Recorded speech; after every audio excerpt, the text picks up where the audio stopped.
আচ্ছা বলেন তো, লাশটা কি বেঁচে আছে? লাশ কোনোদিন বেঁচে থাকে রে বোকাচোদা। সামান্য একটা লাশ দেখে ভয় পাও, লজ্জা করে না? তুমি কি কুটার পুলিশ? শোনা বন্ধু, তুই আমারে ভোদা দাদে কাইটা ল। হাই রে, এই জায়গা আবার কে কাকে দাদে কেটে ফেলালো। এখনই পুলিশকে ফোন দেই। হ্যালো, এটা কি পুলিশ স্টেশন? না, এটা গাজার ফ্যাক্টরি।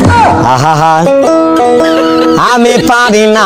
আপনি কি পুলিশকে ফোন দিয়েছেন? হ্যাঁ, আমি তো পুলিশকেই ফোন দিয়েছি। তাহলে আর জিজ্ঞেস করছেন কিনা এটা পুলিশ স্টেশন কিনা? আচ্ছা যাই হোক, বলুন কি হয়েছে? স্যার, আমি রাস্তা দিয়ে হেঁটে যাচ্ছিলাম আর একটা মরা লাশ দেখতে পেলাম। আচ্ছা বলেন তো, লাশটা কি বেঁচে আছে? লাশ কোনোদিন বেঁচে থাকে রে বোকাচোদা।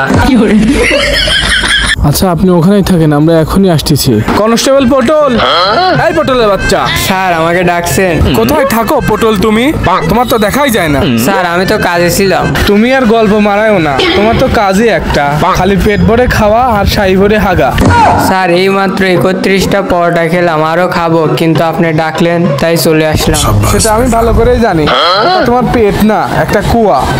এসব বাদ দাও, চলো এবার একটা লাশ দেখে আসি। স্যার আপনি যান, আমার মরা দেখে ভয় করে। সামান্য একটা লাশ দেখে ভয় পাও, লজ্জা করে না?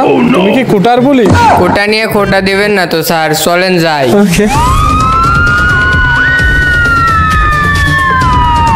এই লাশটা কি আপনি প্রথম দেখেছেন?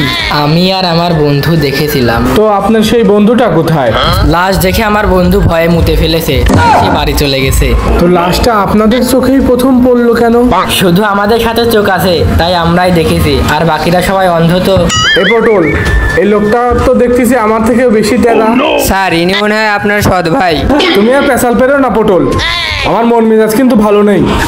এই ভাই, আপনি কি বিয়ে করেছেন? হ্যাঁ স্যার, বিয়ে করে।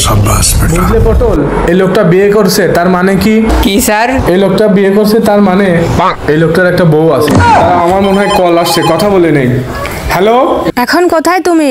তাড়াতাড়ি বাড়ি আসো, থালা বাসন মাজতে হবে, কাপড় চোপড়ও তো পরিষ্কার করতে হবে। স্যার আপনি তো পারেনি শুধু আমার সাথে, বাড়ি গেলে বিড়াল হয়ে যান আপনার বউয়ের কাছে।